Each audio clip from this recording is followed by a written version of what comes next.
selling his products for the worthless billions, which they did. No matter how much money you would offer to a farmer, he would not give you a single egg. And so what Hitler said was that, quote, the farmer could pay for his outhouse on the manure heap, unquote.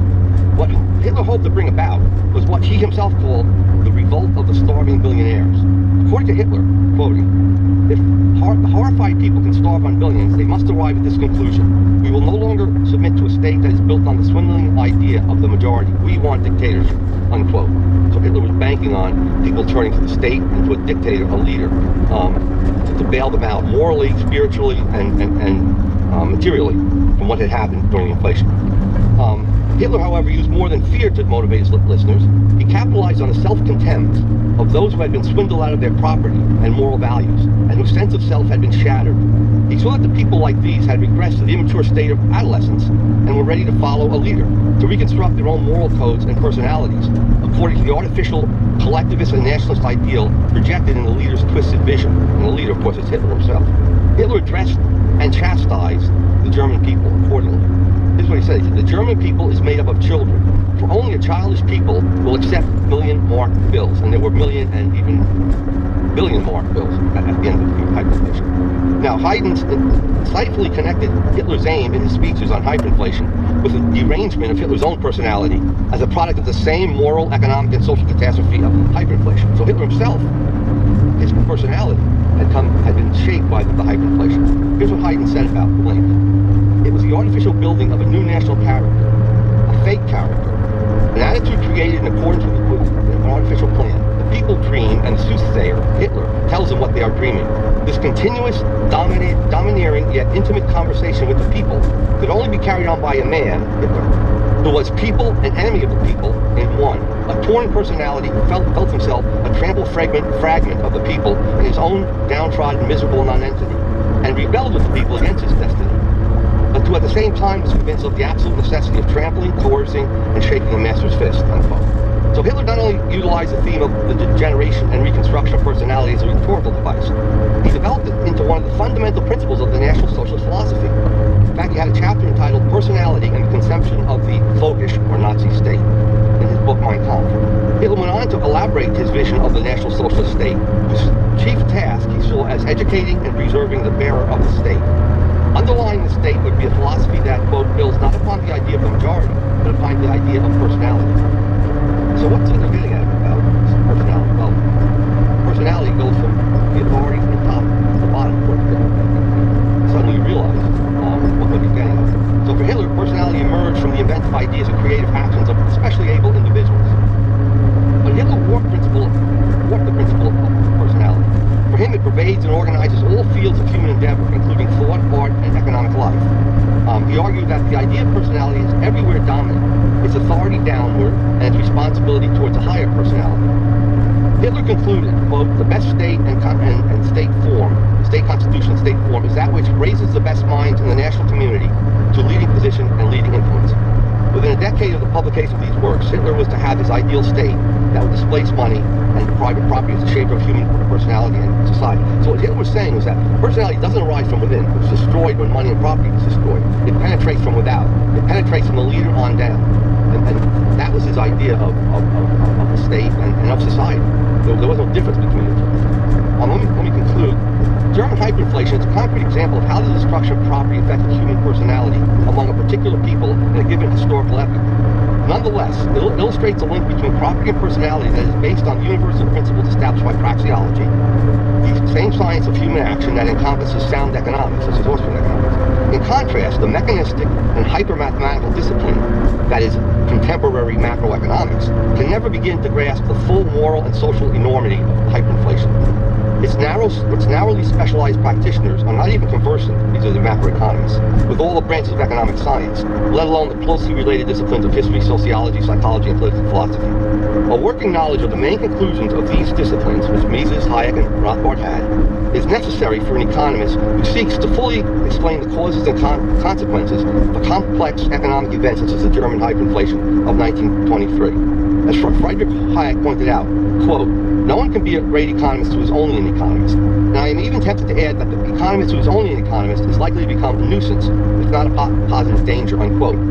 So, what are our macroeconomists telling us now? they want the dollar to depreciate at 2% per year. So they want inflation. And that is one step towards hyperinflation. Because once you've established the principle of having the money continuously be appreciated and devalued, it's now institutionally set and it can be easily raised. So I will stop there. Thank you for your attention.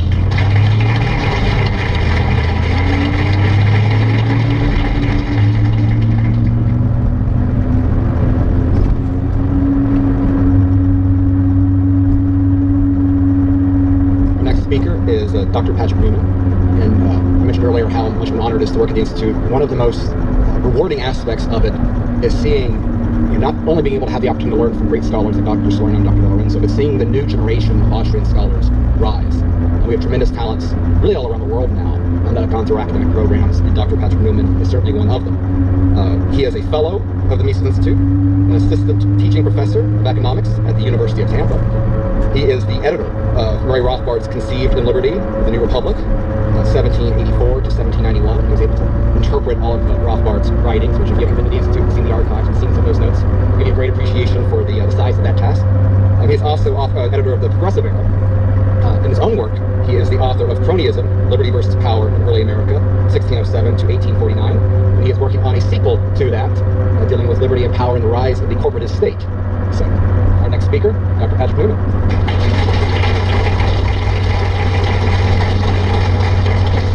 Hello everyone, it's great to be here. I'm so glad you're here. I want to thank the Schrader family for hosting this event because it's so great to have events in Tampa and in the greater Tampa Bay area. And it's so great to see so many people here at these events, to see people supporting the Mises Institute, and to see people who wake up and they say, it's Saturday morning, I'm going to a conference on monetary policy, right?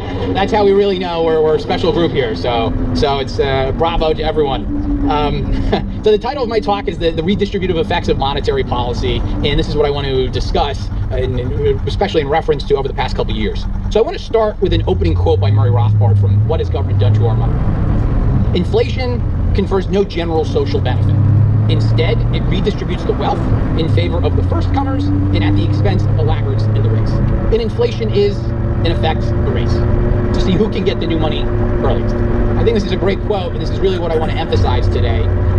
Inflation traditionally is defined as an increase in prices.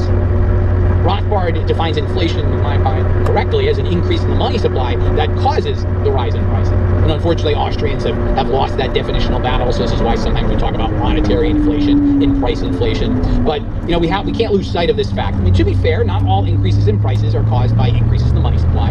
You can get decreases in the supply of goods. And this is, of course, what a lot of people spoke about in COVID, but no one really talks about the money supply. Yeah, there are some monetarists, but it's really the Austrians who only still talk about the money supply. And no one really blames the Federal Reserve for inflation. Inflation is always something that the Fed has to combat. It's always this independent entity that the Federal Reserve has to tackle. It's never something that the Federal Reserve directly causes. So today, I want to talk about why inflation is a hidden tax that redistributes wealth from the late receivers of the money to the early receivers of the money. And I also want to talk about who have been some of these real-world winners and losers from the Fed's massive money printing during and after COVID.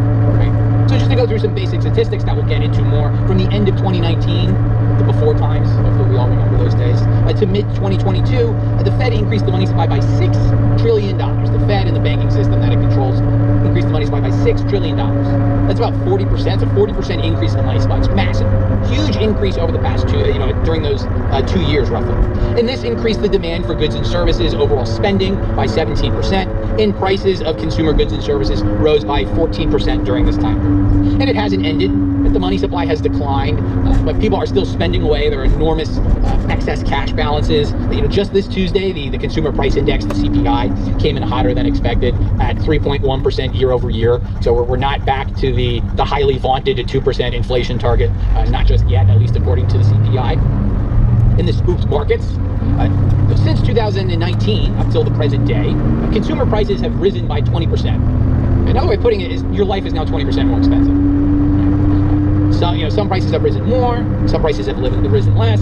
Food costs are up 26%. That includes food at the grocery store. That includes food at restaurants. Housing costs are up 22%. Okay, so new homeowners, they've of course had to postpone their purchases. Utilities are up 31%. Gas prices are starting to increase again. Car prices have increased 26%. Right? Now, according to Paul Krugman, food, gas, cars, rent, none of that matters. But for your average person, they certainly feel the pinch of inflation. And everywhere we see, prices keep going up.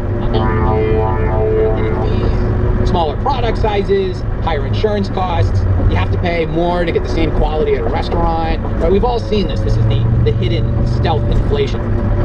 Now, you might say, well, hasn't inflation, at least judging by the CPI, gone down from its high of 9% in mid-2022? And we haven't entered a recession yet. We can talk about some factors that the economy is deteriorating, but still there's no recession. Are we headed for a soft landing?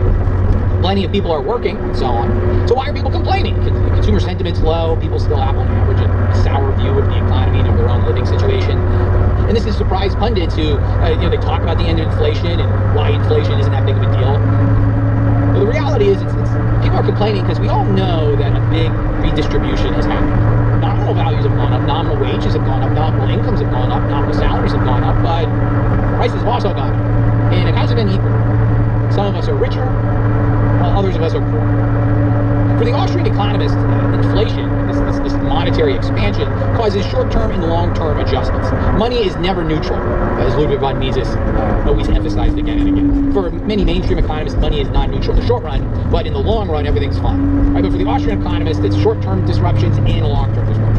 And that's because only Austrian economists really analyze this monetary adjustment process in a step-by-step fashion, tracing out how an increase in the money supply affects prices, wages, incomes, and profits. So let's return to our opening quote by Murray Rothbard. Why does money printing redistribute income? And why is it a race to get the new money first? Because those are the people who benefit. When the government increases the money supply, say through a central bank that engages in credit expansion, it engages in open market purchases, buys bonds, and so on, not everybody gets the new money at the same time. Instead, it's injected into a particular sector of the economy. Right? When the Fed buys government bonds from a bond dealers get the new money. When a bank makes loans to borrowers, those borrowers get the new money. So those are the individuals who benefit. These individuals, those businesses, and so on, they get the dividend. Their income has gone up, and so will their spending. An individual will take out a loan to buy a house. A car manufacturer will take out a loan to expand their production facilities, and so on. Right? As they spend the new money on goods, the demand for those goods increases, and that pushes prices up.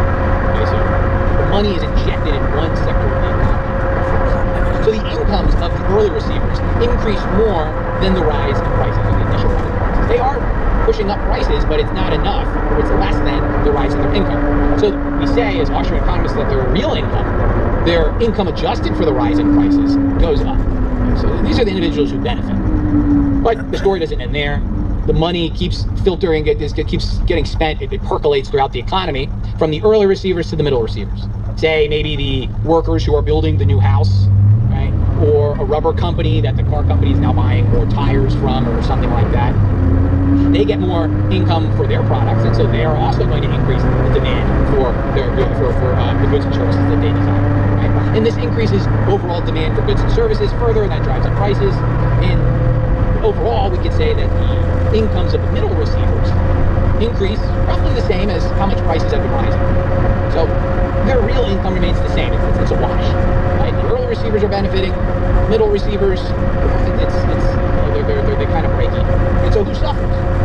Well, it's the late receivers, the people who get the money last. Right? And they've had to pay higher prices during all this time. They might not get a raise for several years, but they still have to go to the grocery store, pay higher prices. They have to pay higher prices at the gas station. They have to pay higher utility prices, higher rent, and so on. Right? We can think of these generally as teachers, elderly, homeless, others on fixed incomes, and so on. Their incomes increase less than the rise in prices. So who are the winners? Right? Well, the winners are those people who receive the new money first, as Murray Rothbard mentioned. Right? And as well as the people who are now producing the goods that society is spending more of their money on. Right? We can think of this as the banks and the bond dealers that work with the Fed. These are generally the politically connected financial elite. Wall Street and their various clienteles.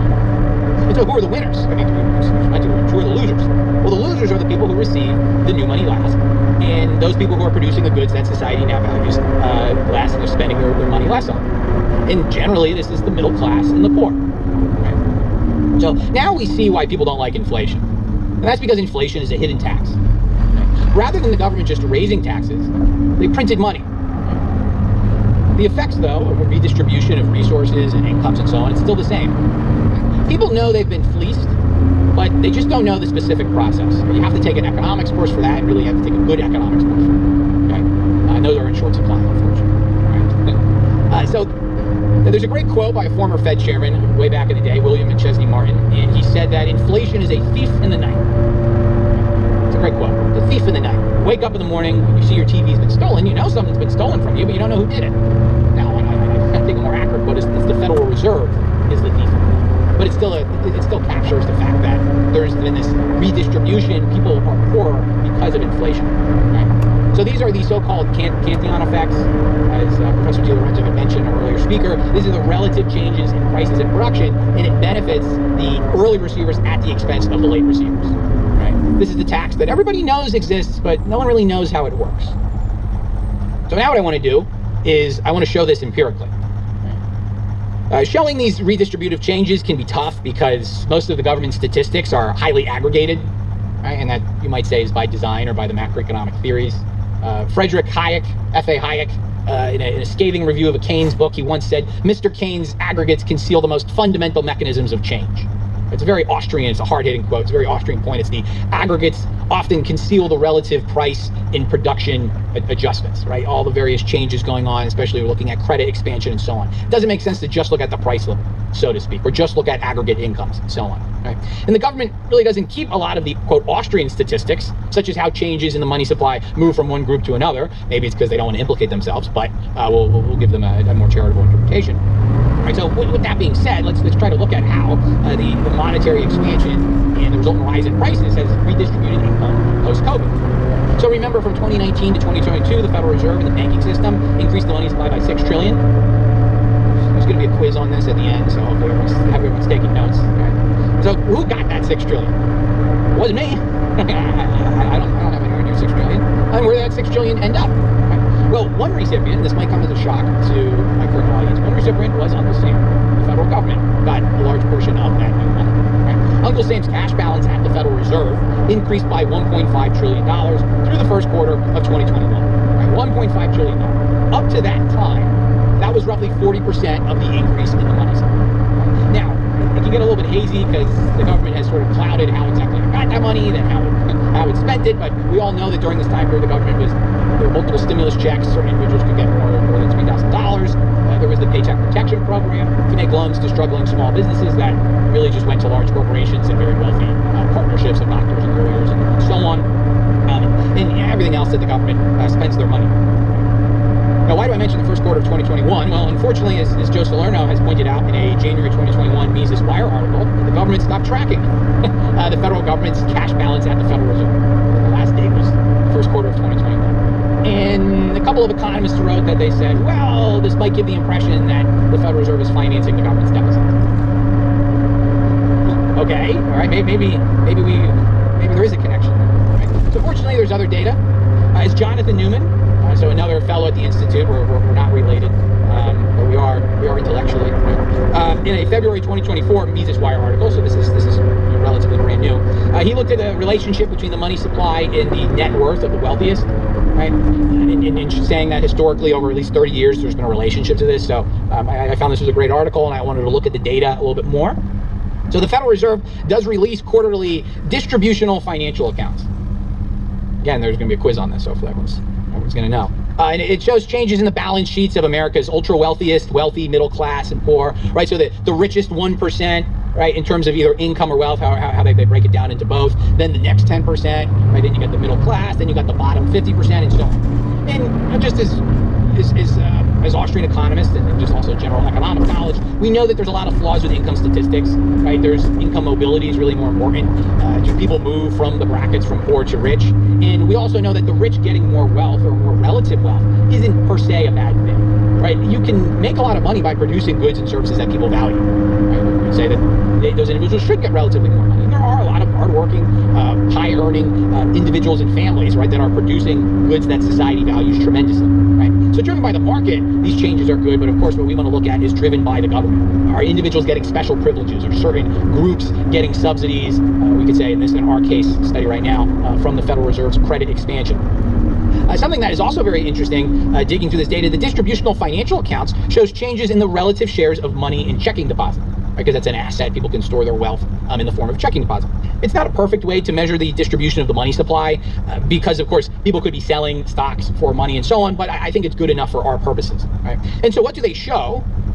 Well, the share of checkable deposits in currency, really checkable deposits, of the top 1% wealthiest families increased from 19% of all checking deposits at the end of 2019 to 31% in the first quarter of 2022, roughly right before the Fed stopped printing the money, so to speak.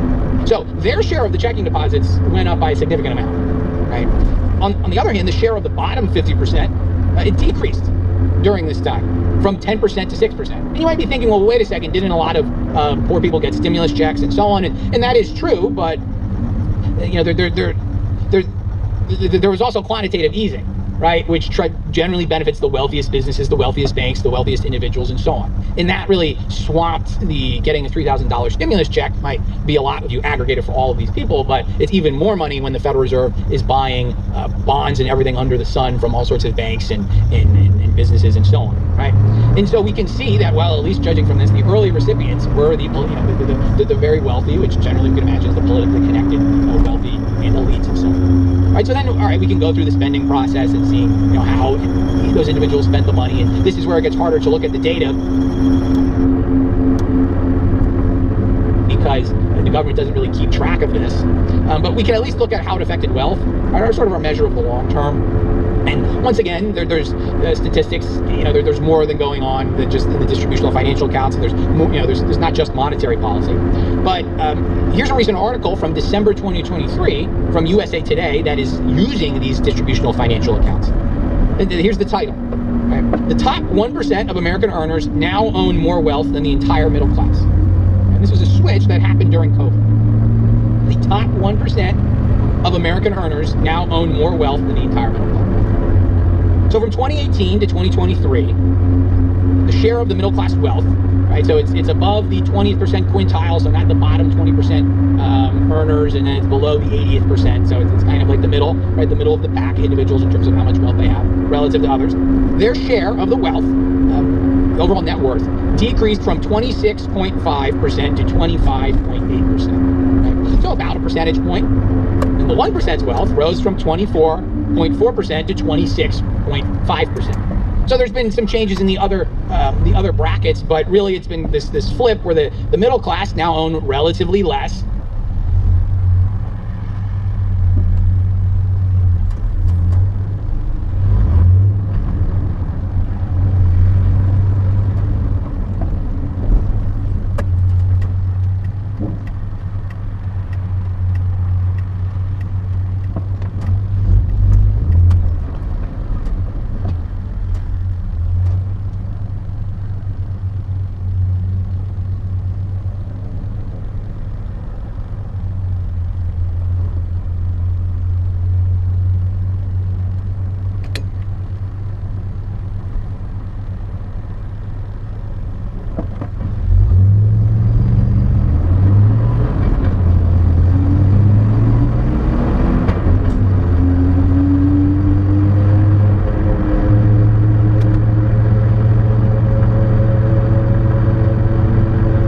So from 26.5% to 25.8%, right? A little bit less than a percentage point. The 1%, right? They got that 24.4% to 26.5%. I thought that's very, very revealing, actually.